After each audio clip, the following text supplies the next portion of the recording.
made a difference to this one. So it's not necessary that you have to make a difference to thousands of people in your life, but even if you could do it to one individual, that gives you a feeling of balance in life. Now the process starts by asking a few questions to yourself. Who am I? Do I really understand myself? Because the first step in this process is to understand yourself in a better way. When you understand yourself, try and understand yourself, you talk about what am I good at, what are my strengths, what are the things that I can do better than others. What do I enjoy doing? What are the things that give me pleasure? And it need not be, going on a vacation. Simple things in life could give you a lot of happiness, could give you a lot of enjoyment. Why am I here? Whatever life stage you are in, why are you where you are right now? Where do I want to go from here? Now, these are questions which one needs to reflect on, introspect, to understand what am I doing in my life. Now, some of these questions, I want to elaborate a couple of questions only.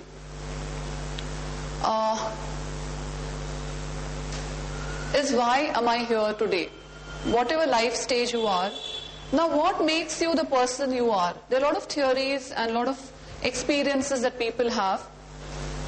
And there are a few things, few determinants of your personality. Few things that decide where you are today.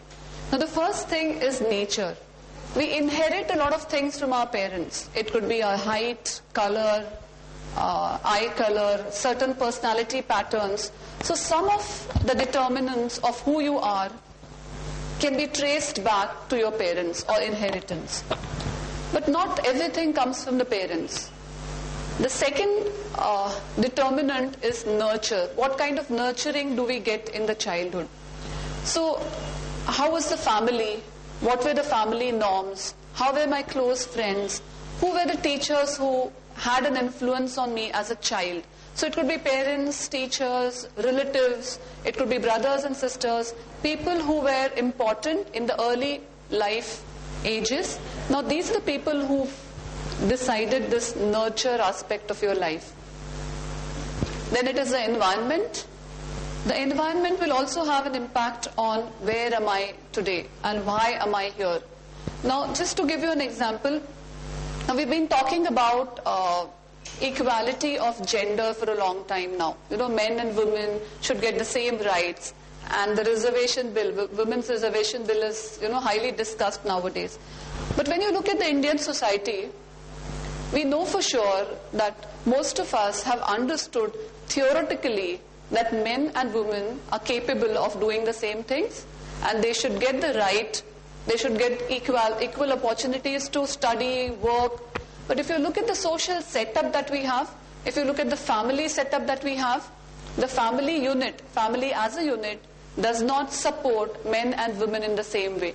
So maybe I'm as qualified as my husband, but the socio-cultural setup does not probably give me conducive environment to go out and work. So my inherited characteristics, the nurturing that I got, the society in which I exist today, and my own decisions, my own choices have decided where am I today. It could have been my choice or my decision about my education, my career, my family. All my decisions combined with the first three aspects have determined where I stand today. Now in people's lives, these components will play different roles. For somebody, it's been the nature which was most important. For some people, it was the nurturing element which was more important. For some, the first three were not so important, but the decisions that the person made all the difference to his or her own life. So that importance could vary from person to person. But these are the four aspects which will tell you why you're where you are. On the whole, I sincerely feel that life is all about striking a balance. Anything in extreme is not good and not sustainable. You'll have to strike a balance between things to have a sustainable, happy life. And what we're doing throughout the life is trying to strike that balance. Now we're going to discuss various aspects of balance, types of balances that we try and strike in life. Now the first type of balance is the balance within you. It's an intrapersonal thing, balance within oneself. Now I'm talking about balancing various aspects of myself. Now when I talk about myself, there's a physical me. There's a body, there's a physique, there are physical requirements, there are, good and bad things. I feel like having something. These are the bodily requirements and physical me that is there. There's an intellectual me who wants to think, analyze, understand. There's also an emotional me which gets all these feelings, good feelings and bad feelings. And there's also a spiritual me. So when I talk about myself, it's not one individual, but it's a number of components put together. So there are various aspects to my personality, and I need to balance them in order to balance my life. So there has to be a balance between the physical, intellectual, emotional and spiritual aspects of my own life.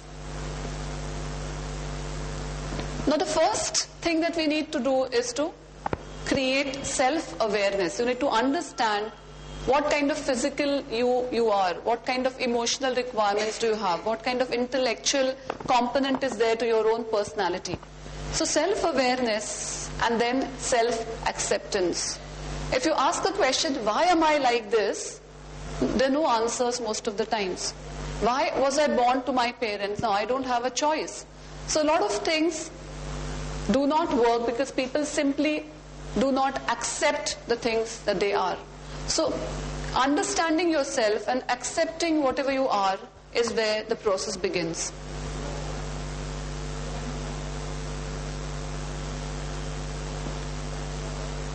You can't choose your parents.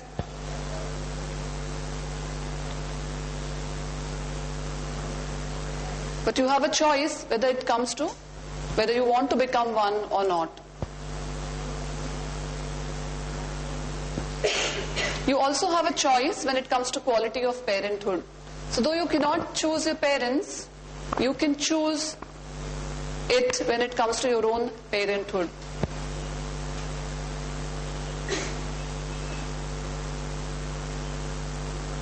You have no control over the world. People may treat you good or bad. People may insult you. People may think, say bad things about you, and you have absolutely no control over them.